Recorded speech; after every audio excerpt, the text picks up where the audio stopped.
Welcome to A Double and Dice with your host Kim and Jocelyn.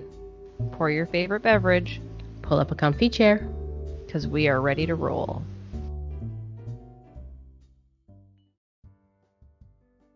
Welcome to episode 34 of A Double and Dice, and today we're still continuing on our team building series because Jocelyn wants to keep this forever to the end of the year. I don't know if we can stretch it out that long, Kim, to be honest. Yeah, probably not. We still have some other stuff on the list, but today we're going to talk about turn order. Yay! What's a turn order? I think it's called like steps in the game of Dice Master. Is it a marching order? To follow? Is it like when you roll initiative to find out who's going first in your battle order? Something like that? Different game? You still roll dice, though. That's true, but they aren't D20s. No. So today we are talking about turn order, and a long time ago, because we've been doing this podcast for 33 episodes plus this one, we talked about a very particular episode that is close to my heart and many others of the Double Burst podcast, where they talked about turn order. But it's been a lot of years since then, and there's been new abilities that have come out since that turn order was reviewed, and we thought this would be a good opportunity to sort of review and refresh how the turns work, how passing priority works, all of those types of things that are important before you build your team, so that you know how your team actually works. Because I know I have, and Kim, I'm sure, I don't want to say I'm sure, have you? Stop talking for me. No. Have you ever built a team and you're like, this is gonna be awesome, and then you get down and you're sitting there and you're like, oh wait, it doesn't work this way because of the turn order? I always think my teams are awesome. Everything is awesome when you're building a team. No, that doesn't work. That's good. I like it. I was trying to figure out what the next line was, because it's been a long time since I watched that movie. The Lego movie? Yeah. Oh, yeah. Yeah, it has been a while for me. And I can't think of any of the lines now, except for everything is awesome. Everything is cool when you're part of a team. Everything is awesome. It's living on a dream. Or something like that. I don't know. Probably should stop soon before we get a copyright infringement. Yeah, So we're going to talk about turn order, and I know I have had this happen to me before, where I have forgotten about turn order, I've forgotten about how priority works, because I'm just playing a casual game, and then realize that, hey, my team doesn't work. So I've also found, and tell me, Kim, if you have noticed this as well, is that often if you have a rules question and you go back to the turn order, it solves it like 80% of the time. Really? I never actually thought a bit about it. Well, ever since Double Burst did their podcast about turn order, I have often returned in that way. And, on a sidebar, as you know, I've been playing a fair amount of HeroClix lately with Rob on Dice Station Zebra. And similarly, the turn order of HeroClix, I return to that quite regularly as well, because it helps sort of determine how things work from a rules perspective. So it's important. Yeah. It will create world peace. No? We hope. So we are using the X-Men Forever rulebook. That's right. Go through this because we believe, or we think, or we know it's the correct one. All of those things. Okay. I would say that of the current modern rule books, it is the most complete rule book. When you look at WWE or you look at Adventures in Trouble in Waterdeep, those books, because they're sort of like, I'm going to call them like periphery IPs, intellectual properties, they don't always include everything, and certain things are not in those rule books that are in other ones. And sidebar, Mr. and Mrs. WizKids, anyone who's listening, hey Jimmy, how's it going? We would love to have, I'm speaking on Kim's behalf here, as well as the entire Dice Masters community, a comprehensive rule book available online, similar to what you have for HeroClix. So instead of just the individual rule books that you have for each set, I think it would be awesome if you could have that comprehensive rule book, because every rule book seems to have new stuff that is relevant in that particular set, like new keywords and things like that. Right. And then some things fall off that rule book that aren't there. And you have to reference other rule books or the keyword page or the rules forum and things like that. So it would be really awesome. Everything is awesome if there was a comprehensive rule book for Dice Masters, just like there is for WizKids. So if you go to the HeroClix for HeroClix, if you go to the HeroClix page at WizKids, you have the comprehensive rule book, you have the core rule book, and you have the powers and abilities card, aka the pack.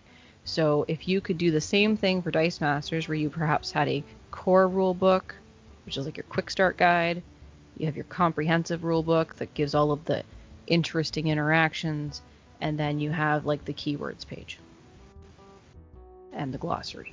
Right. That would be great, right? That would be great. So let's see how many times we say awesome today, because kids, that's the word for today. Awesome. Everything and is every time awesome. You say awesome, you have to sing the lyric. Yeah, we're still getting in trouble. We're still getting in trouble. So please count the awesomes, and whoever sends us an email with the correct number of the word awesome that we said in this podcast, including me saying the sentence, including right now, that says awesome a bunch of times as we're explaining what we're doing, because we're inventing this as we go along. Whoever gets it correct will win a prize yet to be determined. Yeah. How many people do you think will actually count the awesomes? Less than 3. All right. I don't even know how many we're at. That means that one of us is going to have to go back and listen and count every time we say awesome. Well, that would be me, because usually I have to do the editing, so usually I have to re-listen to the podcast. I will try my best to remember. Kim gets a break. We're just going to put the podcast up as is. All right. So, okay. Our silliness is gone now. Our silliness is gone now. Let's talk turn order. Our silliness is never gone. It has to be here. It's all about fun. She's quiet. Yeah. Okay. All right. She's all serious now. Okay. Serious face. Yeah. Serious. Turn order. Rules. Okay. That you have to obey by. All right. So we talked about the turn order. It's the order of steps that you follow in order to play this game. Lots of games have this type of thing, right? They have a set of rules that you have to follow, and a specific series of steps to follow in a specific order, right? That's quite common. I didn't realize how common it was until I started playing Dice Masters and HeroClix and other games, and I'm like, wow, everything really does follow this sort of general type of order. Or else it'll be a chaotic game. Yeah. I didn't realize how many rules there were. So, number 1.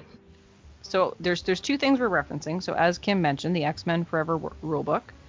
So you have on the back of that rulebook, which is page 36 or the last page, what's called the turn summary, which is an at-a-glance guide of how the turn order works. And then if you open up the book, starting at the bottom of page 10, where it says playing the game, that's where you get into the details of how the turn order works and gives you sort of explanations of some of the steps.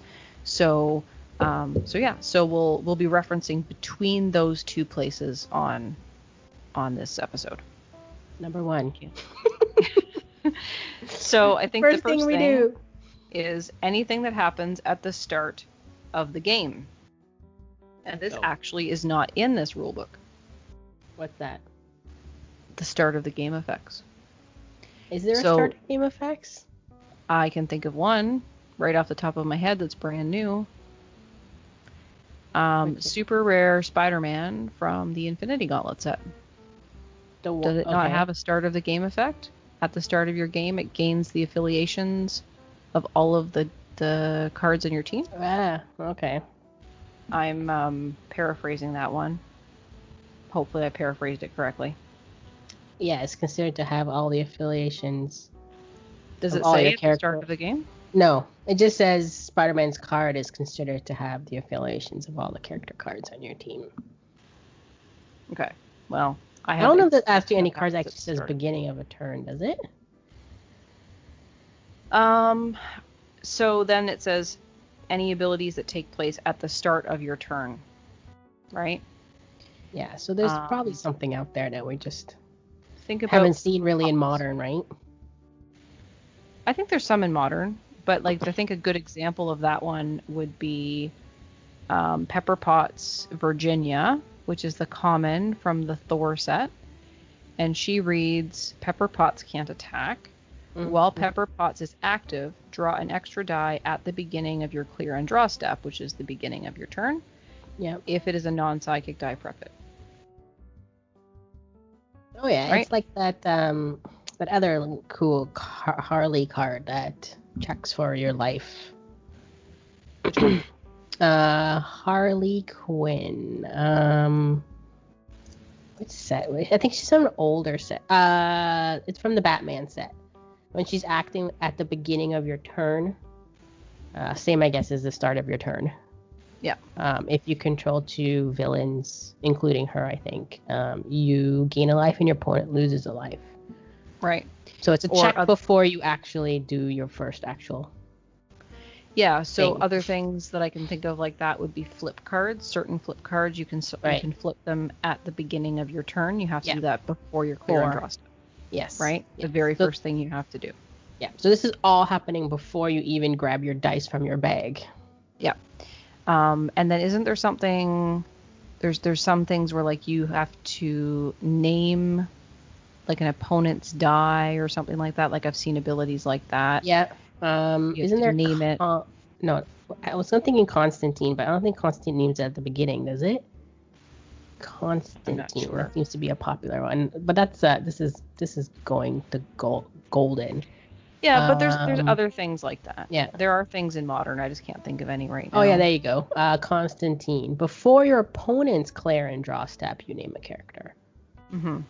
So it could be on the other side as well. I think there's something in the WWE set that does something like that.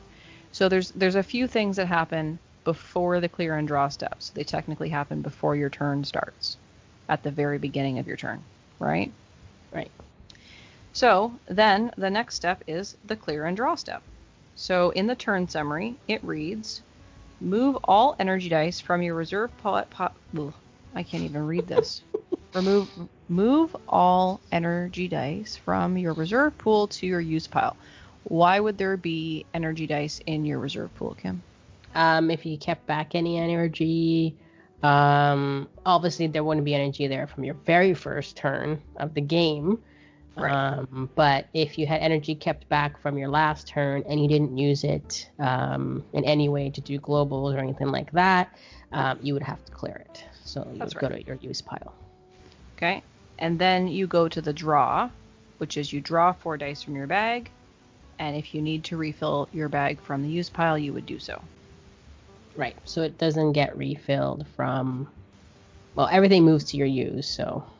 Yeah. It'll get used. Okay. Yeah, simple as that. Draw 4 dice from your bag. All right. So what happens if you can't draw 4 dice from your bag and there's nothing else in your use pile to put in your bag? So there's something called bag burn. Right. So bag burn is exactly that. If you don't draw 4 and you can't, nothing in your use pile to fill your bag, you take bag burn. So bag burn is 1 life to your own life that you lose. For each die you could not pull. That's right. And you also gain 1 generic energy for each die you could not pull. So although you lose a life, you still are gaining 1 generic virtual energy. Right. So if I couldn't pull 2, I would lose 2 life, but I would get 2 generic energies. So I always try to keep something handy with me to remember that, because that can be easily forgotten. Yeah, I have a couple of D6s I keep in my bag now for that very reason. Yeah. Okay, so we've cleared And then we've drawn. Then what happens, Kim? So now we roll. We roll the 4 dice that we pull from our bag, as well as if we have anything sitting in our prep area. That's right. So if we prepped anything from a previous turn, or if anything has ended up in your prep area from being KO'd in a previous turn, those dice would get rolled with your 4 dice that you've drawn from the bag. Right. How many times can you roll them, Kim? Twice. That's right. So you roll all your dice at once. Everything that you're able to roll, you roll it. And you look at it and you decide if you want to roll anything a second time or if you're happy with your roll the first time. Right. You can roll all or 1 or 3 or as much as you want on your second roll. That's right. You don't have to Any roll or all. Yeah. And there are abilities that do trigger when you do draw your dice. That can happen. So just as being aware of your text on cards and abilities and such. Mm-hmm. Do you know what that I'm talking about? Like Swarm? Like Swarm. Yep. So we should have talked about that before we started about rolling. So we're already messing up the turn order? Yeah, I know, right? It's during your drawing. During your clear and draw step. Yeah. So any abilities that would trigger in your clear and draw step, if we back up for a second, such as Swarm, which means if you have a die that is active with the Swarm keyword, and you draw another copy of that die during your clear and draw step, you would draw an additional die. That's how Swarm works. Rush is a little different. If you draw a die with Rush, let's say you're drawing a Rocket Raccoon who has a Rush ability from the Infinity Gauntlet set, and he's rushing for shields, possibly. I can't remember what he rushes for, but let's say it's shields, and you pulled a shield die at the same time that you pulled Rocket, you would be able to pull an additional die in that way. So that would give you 5 dice potentially to roll, or more, depending on how many swarms or how many rushes or how many other effects triggered. So any effects that trigger when you draw dice would happen in your clear and draw step. Yeah. Another example. Tell you as well on the card that probably Yeah. you do this during your clear and draw step. Another example of that is it's the Macho Man from the WWE set, and while he's active, both players draw an extra die during their clear and draw step. Yep. Yeah. Okay, so I think we're good with the clear and draw step now. Sorry, we mind. Yeah.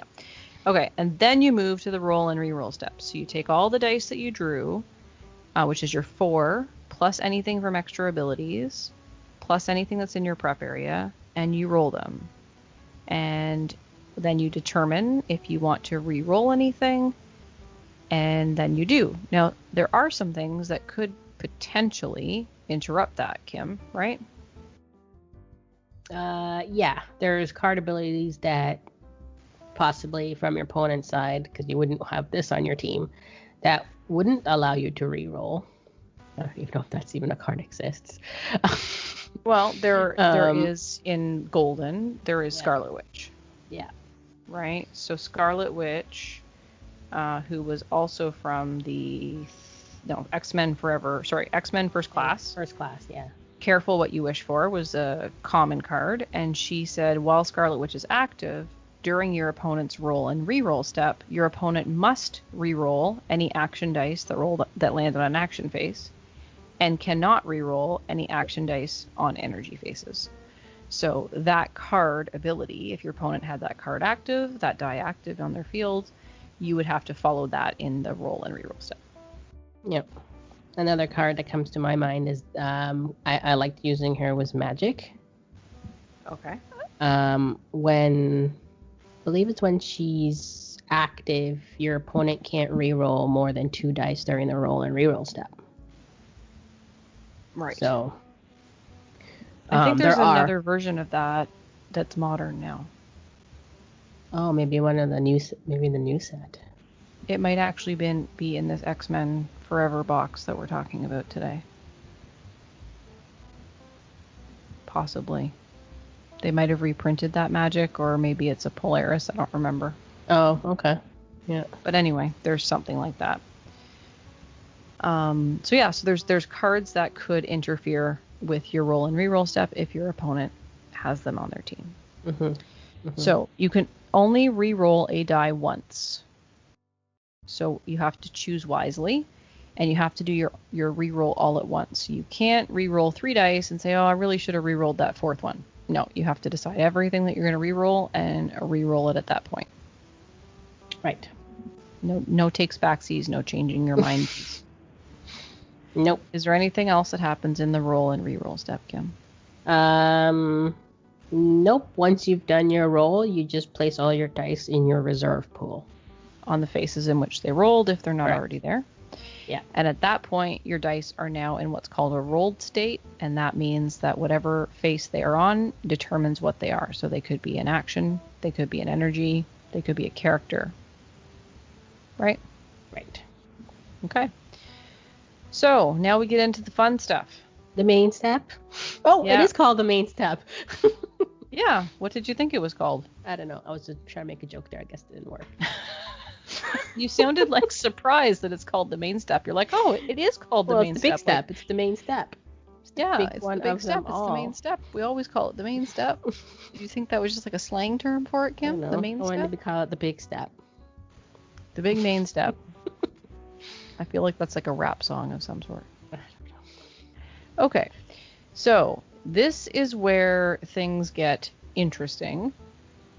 And, you know, this step and the next step, which is the attack step, are the 2 steps that I think we'll talk about most when we do our strategy episode. And one of the reasons why we chose to do the turn order episode first was having a clear understanding of your turn order will help you with your strategy, as previously mentioned at the beginning of this episode. So what are the things you can do in your main step, Kim? You're the active player.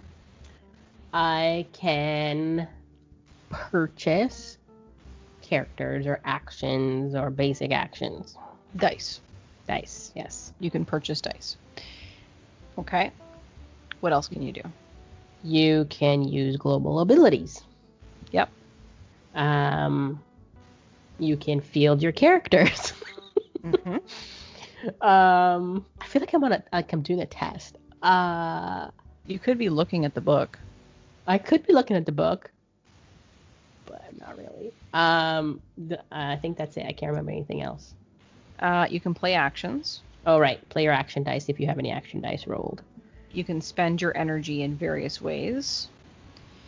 And then there's going to be a priority section. So we'll come back to priorities. So first off, you're the active player, Kim. What order do you do the things in your main step? Any order you wish. That's right. And if I buy a die, or sorry, you, because you're the active player. If you buy a die, do you have to buy all of your dice before you do anything else? Nope. No. You can do something else, right? You can do a global, you can field a character, you can come back, you can do a global, you can buy dice, you can... Any order you want. Yeah. And that's important because sometimes you'll have a character that has perhaps a while active ability or a when fielded ability that will help you do something else in your main step. And you want to remember to do that first. So I'm thinking of a very specific example that's recent in my head, such as I had a character on my team that had the attune keyword. What does attune do, Kim? So when you play an action die, that could be an action die or a basic action die, you could deal 1 damage to a target character die or opponent. Right. So if I had a character with attune in my reserve pool that had not been fielded yet, and I had a basic action die, I should probably field my attune character first, right? Probably. Yeah, I didn't do that in that game. I forgot. And then you're like, to field it. oh! And then, exactly. And you know what? It wasn't awesome. But that's okay. Again, this goes back to remember what your cards do. And the most important part of the strategy. So you can do all of these things in different orders. So let's talk about them in a order, and we'll start with spending energy. So you can spend your energy on either purchasing characters or using global abilities. Those are really the 2 things that you can use your energy for. And for fielding. character. In your main step, and for fielding characters, because those can have a cost. Yes. Right? So you would decide which of your energy you wanted to use for each specific action that you're taking, whether that is fielding a character, buying a character or an action die, or using a global ability. And then that die that you've spent goes to the out of play area on your map. Right. I think some people call it, is it transition zone? There are some people that refer to that as a transition zone, but the official wording in the rulebook is out of play. Yeah. So just in case you hear transition zone. Yeah, and this is also area.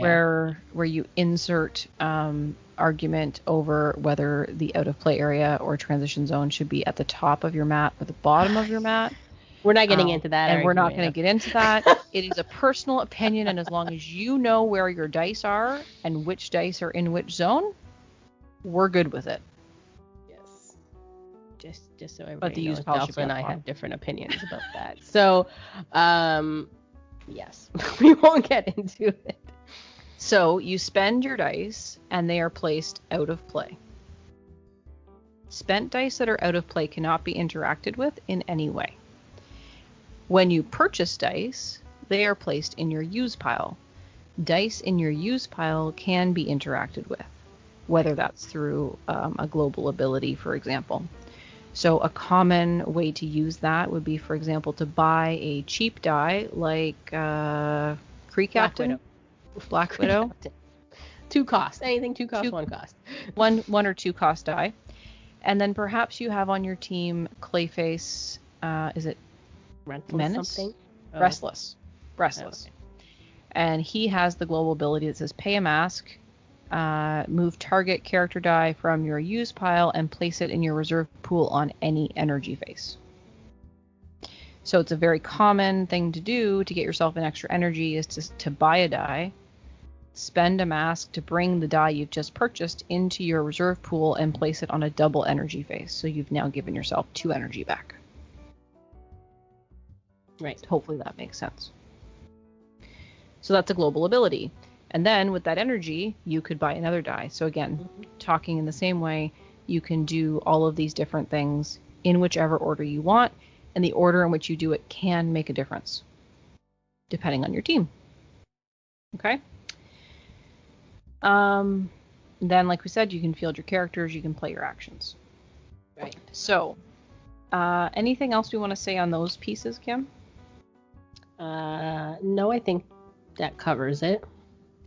And then if you have effects that happen when those things happen. So, for example, if you have a when fielded effect, like, what's a when fielded effect right now, Kim? Too bad I'm not staring at one. Becky Lynch, made in Ireland. I guess we always have to refer to. We should call it the Becky Lynch team building series. She does it. She does all of the things. As much as I hate that card exists because it's way too powerful and overstated for a cheap card like that, right. It's a perfect example when you're teaching someone, because when fielded, you may re-roll up to 2 target character dice. For each one that rolls an energy face, place it in the use pile, and deal 1 damage to target opponent. So that's a when fielded effect. So that would happen as soon as you field that die. Correct. If you choose to trigger it. Right? Another one could be Typhoid Mary, Red Rubber Boots. When fielded, choose target opposing character card, which, and I'm paraphrasing because it's not in front of me, but essentially it blanks that character card. That character card no longer has any text, right? The text is ignored. That happens when fielded. Right. Right? So that is something that you would do when you field your character. Playing an action die, similarly, you choose to use the action die. Any effects from using the action die would trigger, and the action of the action die would trigger. Yep, and then it's placed into your out of play. Yeah, we talked about a tune, for example. So let's say you have a thrown brick, which says, deal 1 damage to target character die. If that die is not KO'd by this damage, place this die in your prep area and prep a die from your bag. Really handy, basic action, 2 cost, very popular. If you bring it, I'm buying some. So you would do that, and then what would happen? The attune would trigger after you use the action. Right? Because you have to complete one thing before the next thing happens. So the attune would happen after you've completed using the action. Yes. Okay. So that is that. So now we're going to have our subsection on passing priority. Are you ready? I'm ready for it. Okay. So Kim is the active player in this example for this entire episode, I'm the active player. Until it's my turn. So you can do as many things as you want, Kim, including 0 things. Right. And then you have to pass priority to your opponent, which in this case is me. What that means is that I have the ability in the main step to use any energy that I have saved from my previous turn in my reserve pool to do anything that I can do, which is primarily global abilities on my opponent's turn. How many of those things can I do? As much as you have energy to spend. Except I can only do 1 at a time. Right. So while the main player, the active player, can do as many things as they want in any order that they want, when the priority is passed to your opponent can only do 1 thing at a time and then has to pass priority back to you, and you have the option to respond. In a casual game, you might be playing with your opponent and Kim will say pass priority, and I'll say, okay, I'm going to do 4 globals, and she's like, all right, go for it, and I just do my 4 globals. Yep. But if you're playing in a tournament or if you're playing competitively, it's really important that you remember you can only do 1 thing and you have to pass back your priority before your opponent gives you something else to do. If I pass priority back to Kim and have done nothing, Kim can choose to do nothing. And at that point, that part of the step ends. Correct. If Kim chooses to do something else, then she has to give me the option to pass priority again and do something else. And it's not just globals. Sometimes there's character abilities that can happen when a global ability could be used. Right? Now, because I'm the inactive player, I'm the opponent, I can't purchase or field dice. And I can't use action dice. And I won't have access to any of those things because it's not my turn. So I can really only use global abilities or use card abilities that are triggered when a global ability could be used. Right. So this part is only for global abilities. Yeah. So I'm going to read this directly from the rule book so that there's no question. Once the inactive player has passed priority without doing anything, and the active player does not choose to perform any more actions, the main step will end. Okay? So you've passed me priority. I have done nothing. I've passed it back to you. You've chosen to do nothing else. The main step will end. And what happens at the main step, at the end of the main step, is if you have any unfielded character dice, let's say you've left a die in your field because either you couldn't afford to field it or you chose not to field it, that die immediately goes directly to the use pile without going out of play because it was never actually used or activated. Okay? And then the active player gets to choose whether they're going to move to the next step, which is the attack step. Right. But that's an important point of distinction because anytime you use something, you activate it, you spend it, it's going to go out of play. If you have an unused character and you choose not to field it, it is not actually used, so it does go directly to your use pile and could be interacted with on the remainder of your turn if there's an attack step. Correct. Okay. I hope we're making sense, Kim. I think we are. Okay. As I always say, we'll find out. We will. Please let us know. Okay. So main step, you can do lots of stuff if you're the active player. You can do it in any order you want. You have to pass priority to your opponent. If your opponent chooses to do something, they can do one thing at a time and then they have to pass it back to you. If your opponent chooses to do nothing and you choose to do nothing, the step will end and any unfielded characters will go directly to your use pile. Okay. Kim, you're the active player. Do you wish to trigger an attack step? I do. Perfect. That's important because it's part of the turn order and that's what we're talking about today. I don't. Okay, end it. Our podcast is done for today, guys. Have a good day. Now, this is where things are going to get interesting, and this is where things are a little different, perhaps, than they were when the Double Burst group did the podcast on turn order, because I think there's some abilities that trigger in the attack step now that didn't exist at that time, or were not as prevalent at that time. So, Kim's the active player. She has decided that she's going to hold an attack step. So she's going to say, I am going to move to the attack step, or I'm going to declare attackers. And when she declares attackers, she will trigger all effects that occur when attacks or when attacking. When attacks abilities typically trigger per die, so you can have multiple copies of the same die and they will trigger because they are when each individual die attacks. And if you have abilities that multiple abilities that trigger when attacks, you as the active player get to choose the order in which they are triggered. And this is really important. And this is where I'm going to use the example of the team that I was playing last year with Spider-Man Public Menace, Venerable Dreadnought, whatever it's called that gives everybody range 1. And what was the third die that I had there? Eddie. Oh, Eddie Guerrero, Ice Steel. All three of these have when attacks abilities, and I had the ability to choose, because I'm the active player, in which order they would trigger, and that will happen first. So we'll start with Spider-Man. And each attack step is different, and I can do each attack step in a different order if I so choose.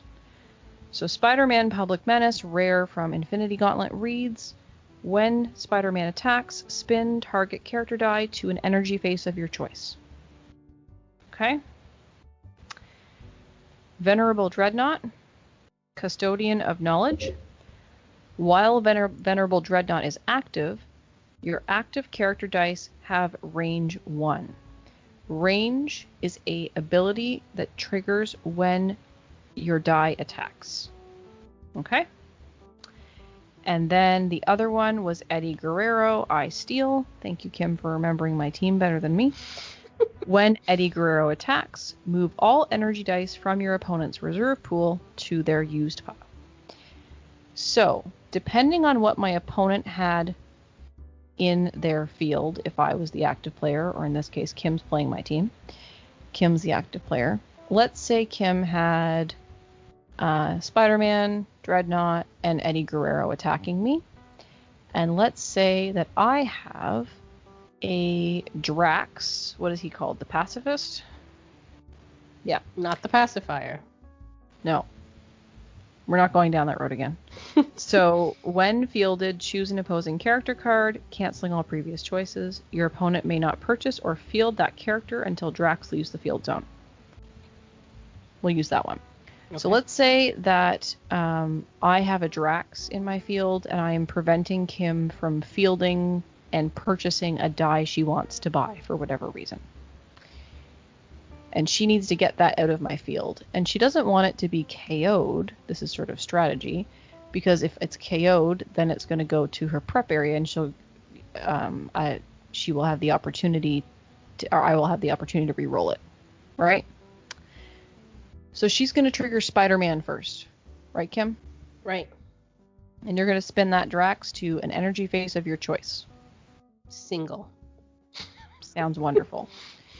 And then the next thing she's going to trigger is probably Eddie Guerrero, which is going to take that die that she's just spun down to energy into my reserve pool, along with any other energy she might have saved back for global abilities, and place all of those dice in the use pile. Yes, the non-active players use POW. That's right. And then she can trigger the range. So all of the dice have range, whether they're attacking or not attacking.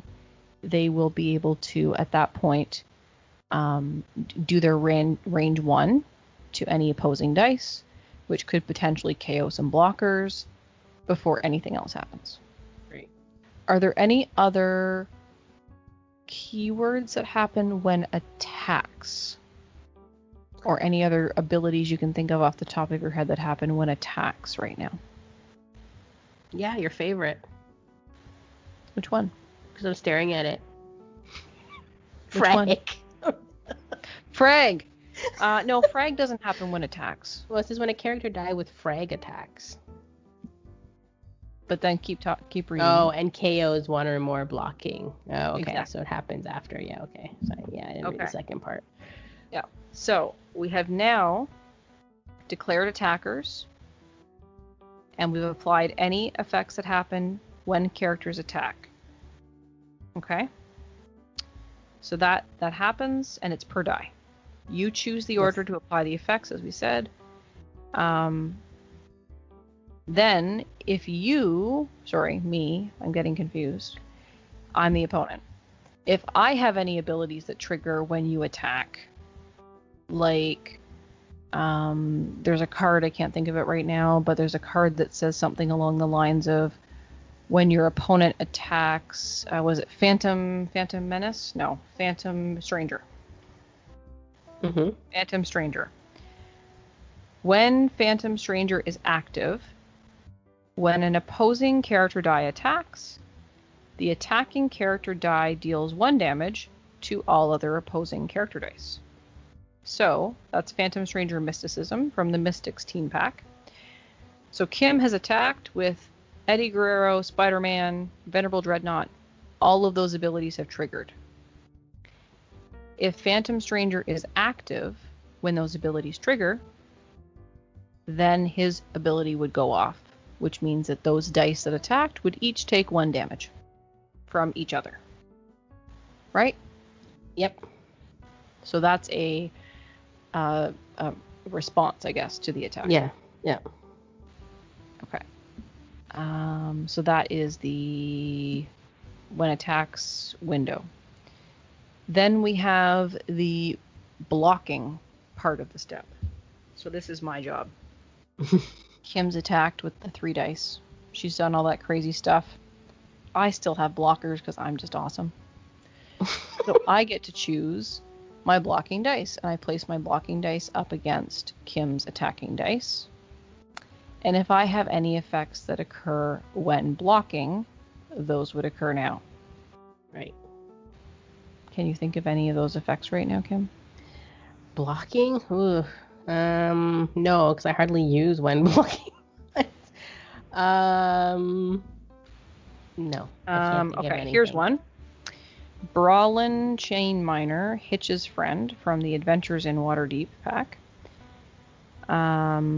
Brawlin gets +3 attack while blocking or when blocked by character dice with 4 attack or more. So that would trigger when she's blocking. Yes, so she gets a attack boost.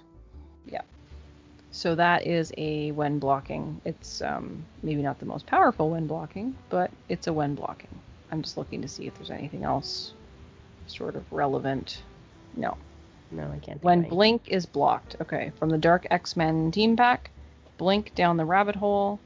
When Blink is blocked, remove her from combat and deal 1 damage to the defending player. But that's not when she's blocking, it's when she's blocked, so it's the opposite. Okay, so we trigger the effects that are part of blocking. Okay? We've done the when this character is blocked, or when this character is engaged, or when this character blocks. So all of those would trigger. Okay?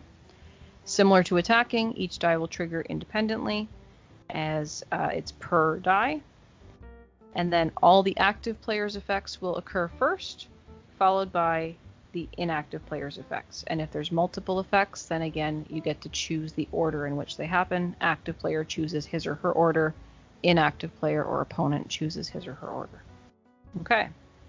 So now we have Infiltrate. Infiltrate.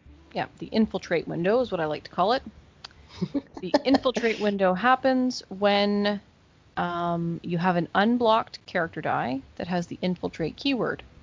And Infiltrate means that if you have an unblocked die, instead of leaving it in the field, you can pull it back and deal 1 damage to your opponent. So if I have what's the one? Angela is the big one. So the current one in Infinity Gauntlet. It's the rare Angela, Asgardian of the Galaxy. While Angela is active, your character dice gain Infiltrate. She was also on that team that I built. So anyway, so all of the character dice would have Infiltrate. So if there wasn't any blockers and I didn't have enough damage and I didn't want to leave my field empty, I could pull back my Angela and then the Infiltrate window would happen. And I would deal 1 damage to my opponent. Okay? This is still all during the blocking. After declaring This is what I call the subset. Yeah. Because it happens after blockers are declared, right, but before you move to the action and global window. Is Infiltrate the only one that happens during that time? I feel like there's something else right now, and I can't remember what it is. Yeah, I can't think of it. I can't think it off my head either. Found it. So after the Infiltrate happens, you also have the tag out window. Right. So tag out is a keyword that was introduced in the WWE set. And the tag out window happens after blockers are declared. So again, similar to Infiltrate, if you're the active player, if you have Infiltrate, and if you have tag out, then you're able to trigger these in whichever order you would prefer. But it would happen after blockers are declared and before you move into the action and global window of the attack step. So tag out says when a character, after blockers are declared, you may prep this die from the field zone to give target character die plus 2A and plus 2D. And remember that the field zone includes the attack zone. Correct. So your field zone and your attack zone are part of the field zone. So you could have an attacking die that perhaps is being blocked, and you could use the tag out die, right? Yep. Or you could be blocking with the tag out die, and then you could tag that die out for something else to give something else more attack to perhaps KO something annoying on your opponent's side. Yep. So it should be noted that tag out is not a KO mechanic. It does not knock out your character. It doesn't KO it. It just preps it from the field zone. Yeah, so any abilities of a KO will not happen. Correct. Okay, so that is tag out. So you've got Infiltrate, you've got tag out, and now we move to the action and global window. Okay. So in the action and global window, this is when obviously you can use action dice and global abilities. So, of course, the inactive player will not have the ability to use action dice, typically, because you aren't able to use action dice unless you're the active player. But you will have the ability to use globals. So Kim's the active player. She's going to go first. She does. What are you going to do, Kim? I'm going to give my Spider-Man a +1A. How are you going to do that? By using a global. I'm going to use a global called Invulnerability. Sounds good. You pay both. Yes. Okay. So you can use global ability. And you, as the active player, similarly, can use as many actions and globals that you want. And then you'll pass priority to me. And how many do I get to do? 1. Exactly. Then you pass back. Exactly. And similarly, we continue in that manner until I don't do anything and you don't do anything. So similar to that main step, it's that level of passing back. Your opponent can only do one at a time. Now, we did discuss this in a past episode that you can use the action the same time as the global, right? Yeah, you can use it in any order. Yeah. So you can only do it in this window. And you might want to wait to decide, right? So if I'm your opponent, which I am in this scenario, Kim, and let's say I have some energy in my reserve pool. Let's say I have a static field global on my team, which reads pay a mask, remove target character die from the attack zone. It is no longer attacking. It goes back to the field, right? Mm-hmm. Let's say I have 3 masks in my field. You have 3 attacking character dice. I'm going to pick one of those, and I'm going to use the static field global on that die. It's going to go back to your field zone. It's no longer attacking. I pass priority to you again. And then you can choose to do something, or you can choose to do nothing, but you have to pass back to me again. And similar to the main step, the step ends, the action and global window will close when I, as the inactive player, have done nothing, and you, as the active player, has done nothing. Right. Right? So as the active player in this particular case, it's often a good idea to not do anything right away and wait to see what your opponent does. Because if Kim adds that invulnerability to Spider-Man, and I have static field, and then she passes to me, and then I push that Spider-Man back with the static field global, that's kind of a waste of a bolt, because it's not attacking anymore, right? But if I don't do anything, and I pass priority, and the opponent doesn't do anything, it ends, right? No, you still can do something. Oh, okay. Yeah. So I'm going to read it right here. Priority passes until the inactive player passes without doing anything, and the active player chooses to do nothing further. So as long as you choose to do something, you have to pass back to me. But if I do nothing, and then you do nothing, then we're done. Right. If I do nothing, and then you do something, then you have to pass it back to me again. Right. Okay. So we've done the attack step. We've triggered all of the things that happen due to attacking, which include the range ability, any when attacks abilities. We've declared blockers, and we've triggered any of my when blocked abilities. We've triggered the mini window in there, which I like to call the infiltrate now / tag out window, where you would infiltrate the active player would infiltrate any dice with the infiltrate keyword and bring them back, or tag out any dice. Both players can use the tag out window. It doesn't just have to be the active player. We are both able to use the tag out window, and again, it would be active player followed by inactive player if we have dice with tag out, and then we move into the action and global window until such time as both players do nothing. Right. And then we're into the assign damage phase. The battle begins. Battle begins. We've just spent like an hour talking about this. So both players assign damage, and all damage occurs simultaneously, with the odd exception. In the rare case where it is relevant, the attacking player assigns first, although damage still resolves simultaneously. And that rare case when it would be relevant could be with a character die with fast. Mm-hmm. Fast is a keyword where the character die does damage before the opposing character die, or before the other character die it's engaged with does.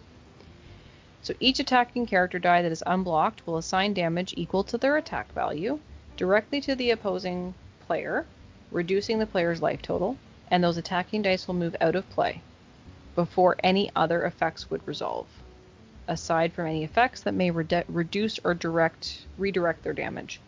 So I'm thinking about the Trish Stratus global. It says pay a shield. So this is an interrupting global. It's the one time you can use a global outside of the global window, which is when you or it says prevent 1 damage from target attacking character die or source, right? You with me? Mm-hmm. I'm not reading it. I'm trying to Okay. paraphrase. Yep. I'm just saying, like, right now I'm not reading it. I'm not preventing myself from reading it. I'm just saying I'm trying to paraphrase, and I feel like I'm doing a bad job. So, Trish, prevent 1 damage to a superstar die or player. Okay. So that would be something that would prevent damage. You could have a character that has that, prevents a certain amount of damage from your opponent. Or you have something that redirects. What's that card that Dan likes? Super Rare Thor? Yes. From the Thor I don't know set? which one I think so. I think it's a blue die for all I know. It's not from... Oh, I have to get out of my modern here. Hang on. It's not from the Infinity Gauntlet. It's from the Thor set. And it is the super rare, and it says... No, is it that one? I don't think it's from the Thor set, is it? It is, yeah. So, there's a couple here. So there's when Thor attacks. That's not the one I'm looking for. When he's active and you would take damage, redirect that damage to Thor? Yeah. Okay, that's not a super rare one, though. Sorry. It's not. You may sacrifice him. If you do, prevent all damage dealt to you or your character until end of turn. Yeah, but that wasn't the one I was thinking of. That's a super rare one. Yeah, there's one that's like we call it. I've heard it called the Never Say Die Thor, and he just like absorbs all the damage. Here it is. It's the uncommon. Thor, a god amongst men. While Thor is active, when you would take damage, redirect that damage to Thor. Yeah, that's the one I said. Yeah, I know. Yeah. So, anyway. So that is a redirecting of damage. So first thing you do when you assign damage is you deal with the unblocked characters. Okay? Then, once you have dice that are blocked, okay, then those dice will assign their attack value to your opponent's defense value, and vice versa. If more than one character die is blocking an attacking character die, the active player chooses how to distribute the damage it deals to each blocking character die. So you can choose to KO both of them if you have enough attack value to do so. You can just choose to KO one. You can do a little bit to each depending on what you're looking to do. Okay?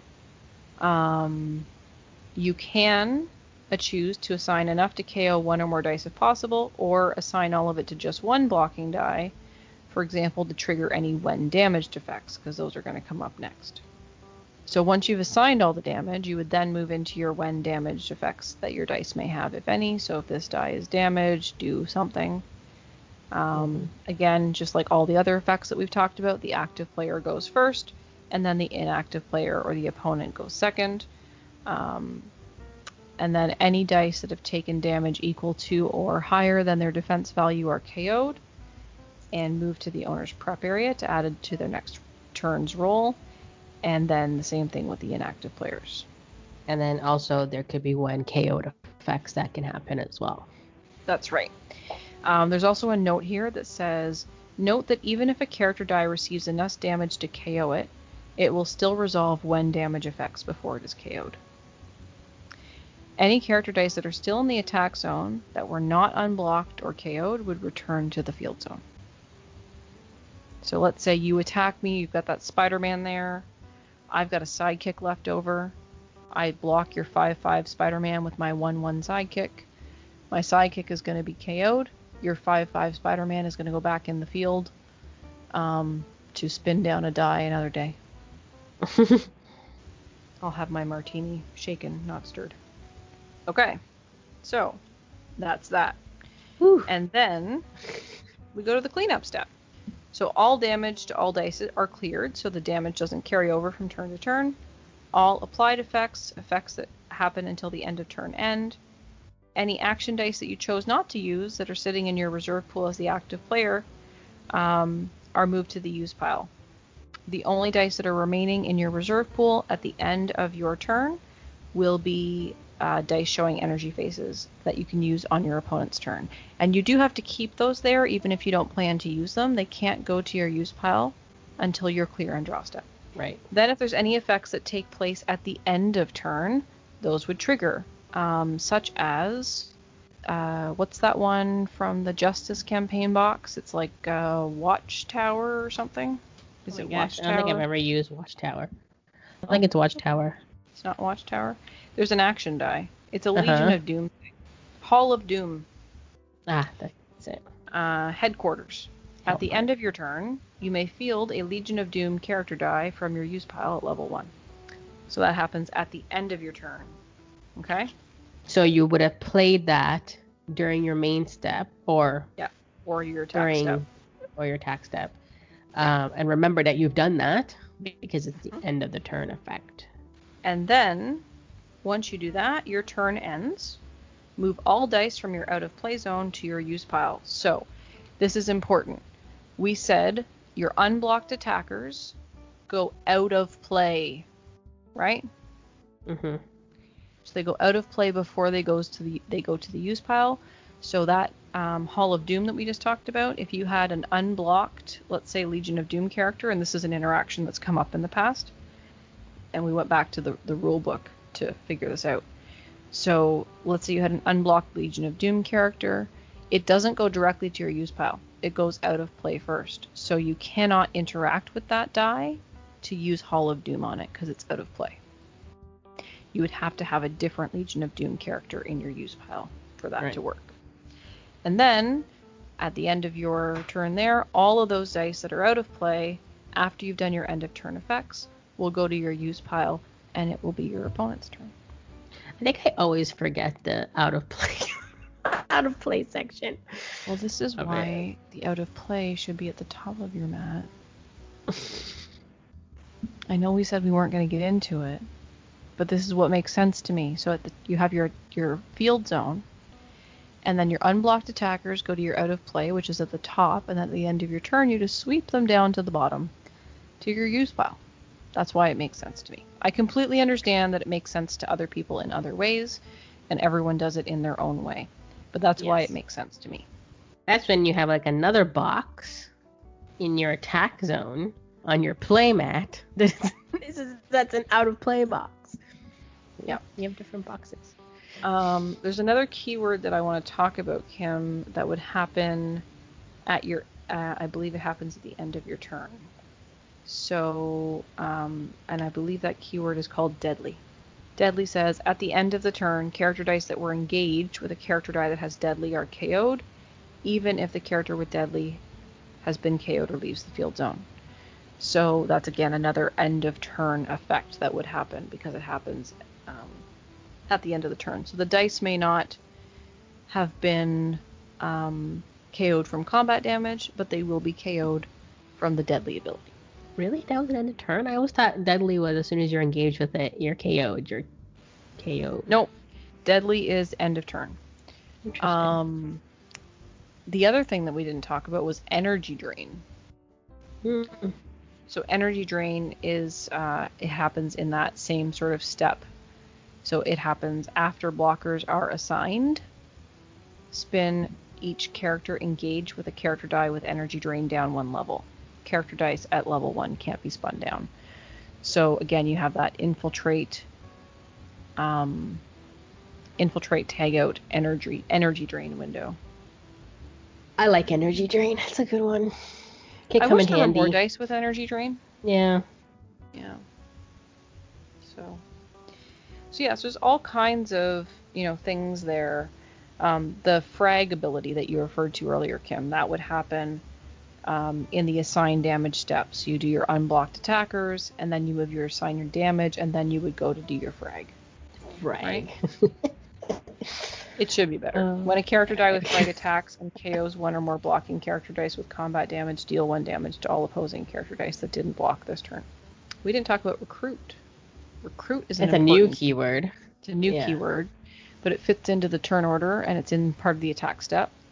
So recruit is when a character die with the recruit keyword damages an opponent with combat damage. So that would mean they're unblocked and they're going to be moving out of play, or perhaps you've given them overcrush, so they've been able to provide overcrush damage, which has gone over the blocker to the opponent. At that point, Recruit. You may move a die that matches what is listed in the ability from your use pile, reserve pool, or prep area into the field zone on its level 1 character face. So, for example, you have that new Spider-Man Wall Crawler of Forest Hills, which is from the Play at Home kit that WizKids released late last year, early this year, whenever it was. And it says recruit sidekicks. So if Spider-Man deals combat damage to your opponent, then you are able to recruit a sidekick and put it in your field zone. So that would happen in the assign damage step. I don't think I've ever used recruit yet. It's kind of a tricky timing window. I like the idea of it. I think it's really cool. I haven't quite figured it out because what the thing with unblockable characters or characters that do go through, and we've talked about this before, they can get sort of lost in your use pile or your bag until they can cycle back around, which is why ramp and churn is important. But this way you're not leaving yourself completely defenseless. If something comes through, you're recruiting something and putting it back in the field. I just haven't quite figured out the team to make it work yet. Mm-hmm. So. Depends what they're recruiting too, right? So. Yeah. So Kim, do you think we covered turn order? I hope so. I feel like there's probably stuff we missed, and probably a lot of it has to do with keywords, but I think we got the main part. So the important part is in the main step, the active player can do as many things as they want in whatever order they want to do. They have to pass priority to the opponent. The opponent can do one global thing or character ability that triggers when a global happens, passes back to the active player. The active player has to keep passing priority back until such time as the active player doesn't do anything and they don't do anything. And then attack window, high level summary. Attack, trigger effects due to attacking. Block, trigger effects due to blocking. Each active player triggers all of their effects in the order in which they choose. Opposing character or inactive player does the same thing. Then you have your infiltrate tag out window. We just had something else that we added in there. Energy drain. Infiltrate tag out energy drain window. Then you go into your action and global window. Then you go into your assign damage, and then you go into your cleanup step. And remember, in the action and global window, again, the active player can do as many things as they want in whatever order they want. They pass priority to their opponent. The opponent does one thing and passes back, and ends the same way. The opponent does nothing. The active player does nothing. That step ends.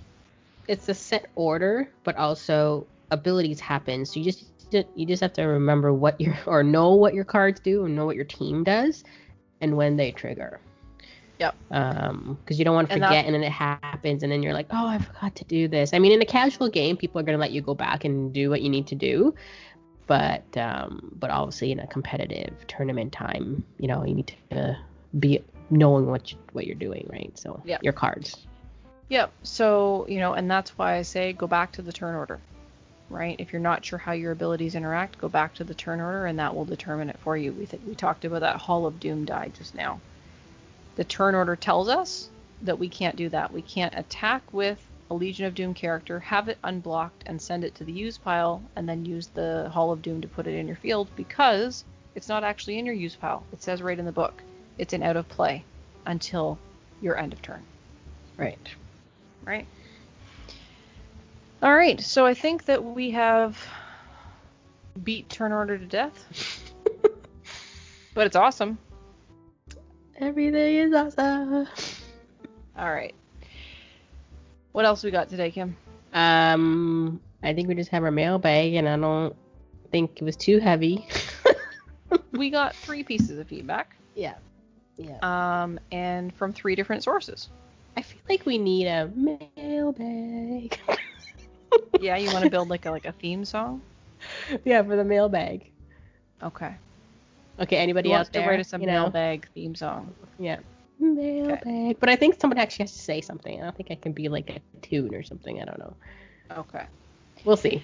Anyways. Let's start with the email. So we got an email from Stuart to our D podcast at dm-north.com email on the control and removal episode, which was episode 33, which we just did before this one because this is episode 34. So Stu says, hello to the glorious ladies of Dice Masters. I was saying it doesn't have quite the same ring to it as the glorious ladies of wrestling, the glow. This is like glottum, but I still like it. So thank you, Stu.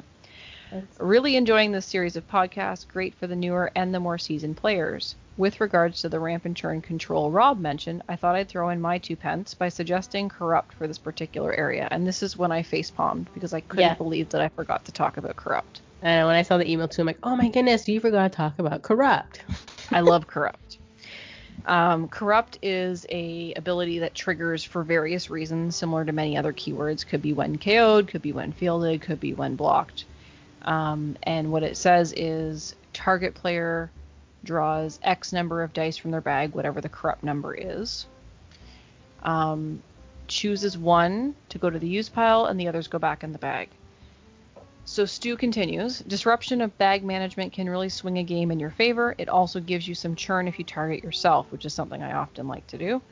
My personal favorite corrupt card is the Dark Beast from the Dark X-Men team pack, who corrupts when he blocks. He has the added benefit of forcing your opponents to make the tougher decision of attacking or not. He also included a note here to Kim that said, keep up the awesome artwork, it's looking amazing. I also find it a very therapeutic pastime, especially in the current climate. Keep up the excellent work. So if you don't know, Kim runs a drawing stream. So on the week where you don't get a Double and Dice podcast, you can head over to twitch.tv/dmNorthTV and watch Kim draw and color on stream Mondays at 9 p.m. Eastern. You got it. Okay.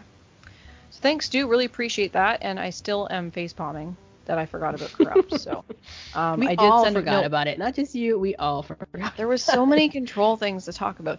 I sent Stu an email back. Did you see that, Kim? I didn't see it. So I basically said to him, I can't believe I forgot corrupt. And that control is such a massive, massive topic that we probably could do a whole other hour plus on it. And that maybe I would try and talk you into that. Okay. We heard from everyone's fave hero, Donnie. Donnie likes to leave a comment on our YouTube video. So after we launch the podcast on Monday mornings, we launch the YouTube in the afternoon. So some people like to watch or listen to the episode on YouTube. So we put it up there as well. Donnie was really happy with the drum roll. So big thanks to Andy May for the drum roll that we used. He's provided our drum roll sound effects, all of our drum sound effects that we use. And he says great sound effects. So Donnie moves into that he thinks that Rob's definition of control was spot on, and that he also had not thought about control being a helpful way to get to your win condition. He mostly thought about it as a way to hinder your opponent's win condition. But he liked sort of the expansion that Rob brought to the episode about how many things in the episode or in the game are control. Donnie continues with one of his favorite modern removals is the rare Black Widow from Infinity Gauntlet, which is when it energizes, it spins target character die down 1 level, and if it's level 1, it spins it down to an energy face. He says, I like energize even though I don't get it often. And he said that the card that puts dice back on a card was Madam Web, which is something that we had talked about in the episode. We were talking about that, and we couldn't remember what it was called. Donnie also really likes the Energized Typhoid Mary, which I think that is the one from the Play at Home kit. Yeah. Which when she energizes at the beginning of the attack step, she gives all of your sidekicks and hand character dice plus 2A and Overcrush. Yep. And he likes it with the super rare Adam Warlock, which I don't know what that one does. I think it lets you roll again. I can look it up while you're continuing. Oh, that's right. So it's the one that when you spend a die that had an energized effect, energized, you roll it, and you get to use the energized effect again. Yeah. So that's really cool. That's if it lands on an energy face, right? Yeah. Any energy face. Yeah. And then he said, Kim, thank you for forgetting Black Widow's second ability, which is which? This is Black Widow Agent. Can't be targeted by global abilities. I was using that this weekend and it came up and I thought of you, Kim, he says. Yeah, he had a lot of feedback. Get a shirt. Here. I really should get a shirt about this. You should get a shirt. T-shirt. We should get it. Okay. So for Christmas, Kim got me a Double and Dice mug. Yes. And I think that we should do something like that with the Double and Dice, like whether it's a mug or a T-shirt or something, and then we can also have Black Widow's ability on that. This cannot be targeted by opposing action dice or character abilities. Yeah. Or global abilities or whatever it is. Black Widow cannot be targeted by I'll just take the picture abilities. of the card and we'll zoom it so much that you can only see the text, and that's the picture on this T-shirt, and we highlight that part. And I wear it to all tournaments and everything. Okay. So he also said he likes using excessive ordnance, which is an action that Rob brought up as part of the control episode, with the old super rare Jocasta. Do you know what that one does, Kim? Off the top of my head, no. I don't think I ever had that one. I didn't think she was that. She was popular, but I can't spell it. I think it's J-O. Oh, it's J-O, yeah. Okay, I'm reading what Donnie wrote. Jocasta. This is the super rare one, right? Yeah. The first time each turn, Jocasta would be dealt damage. Instead, deal that damage to your opponent. Oh, so you could use the excessive ordnance on your own Jocasta, and then that would go directly to your opponent's life bar instead of to a character die. Mm-hmm. Well, that's pretty cool, because excessive ordnance does 6 damage. Yeah, but wouldn't she get KO'd? No, because it's instead deal that damage to your opponent. It would be interrupted. Oh. Right? Because, excessive ordnance says deal 6 damage to target character die. So you deal it to Jocasta, and then Jocasta says, no, first time this turn I'm being dealt damage, it goes to my opponent. Smart. Yeah. He also says, I like what Rob said about the main step, because I tend to use my actions there that might be better used in the attack step than in the main step. So that was, that was good feedback, and I'm glad that Donnie, that you took some good takeaways from Rob's joining us on the episode. He also said that Nick had a great point in his feedback about stopping to buying stuff that won't be beneficial at some point in your game. He says he knows that he sees people in his group not think about that, and they clog their bags with lots of things that end up hindering them. And I know I have done that as well. Yeah. So I try really hard to... I always feel like I have to buy something. But you don't. Well, I used to feel that way. And now sometimes I think I under-purchase. Because I don't want so much stuff going through my bag. So sometimes I will buy fewer things, and sometimes even more fewer than I probably should. So it's a balance. You have to know when to stop and when to change your mind. So, all right. So speaking of Nick, our last bit of feedback came from Nick, who sent me a direct message on Discord at JawStitch. And he titled it Routine Podcast Feedback Commence. So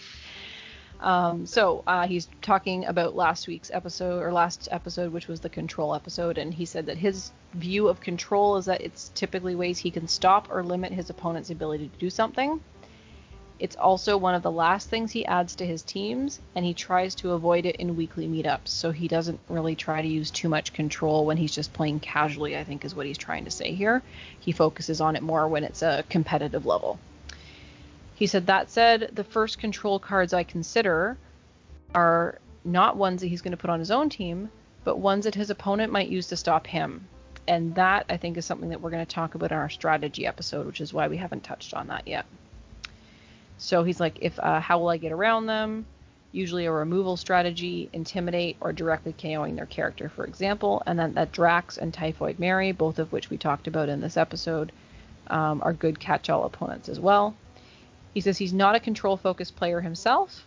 Most of the time it only delays the opponent. He'd rather focus on winning faster. I would dispute that, because I've seen some of his teams that require a lot of whiteboard explaining. He says the best control is when it can help your win condition at the same time. That's why Becky Lynch is so good. She removes characters and you can win with her. Same for Danny Moonstar, which is when she's blocked, roll the blocking character dice. If they roll an energy phase, deal 2 damage to your opponent and place them in the use pile. Hope Rachel's another good one. He likes to pair it with the Jubilee that does 2 damage when she's fielded. And Domino with Energize is also good since you want to keep rolling her. So that was, the main part of Nick's feedback. He also ran, just said there, another in-depth turn sequence discussion is good. So that's what we just did. We hope you liked it. He said he can't remember if Devil Burst had Infiltrate in theirs, but surely they didn't have Rush or Energize, maybe even Range. So I think we covered most of that stuff, even if we did do Rush and Energize slightly out of order because we forgot.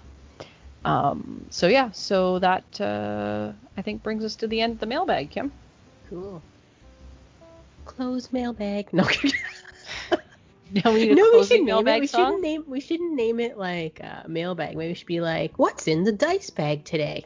Ooh, I like it. Because we're, a Dice Masters podcast. I think that's all we got for today. I think so. All right. You can reach us in a lot of different places. So you can send us an email at tripledpodcast@dm-north.com. You can send us a note on our dm-north.com website where we post our articles every other Monday with our episodes. You can find us on all of our socials, which include Twitter, Instagram, and Facebook at dmNorthTV. You can check out all of our live streams at twitch.tv/dmNorthTV. And you can check out our recorded videos at youtube.com/dmNorthTV. And of course, you can send us direct messages on Discord. You can reach Kim at SuperK. You can reach me at JoCE. That's JOCE Stitch. And just a little tiny plug, because I've got some new fabric coming in, you can check out for all of your custom Dice Masters bag needs.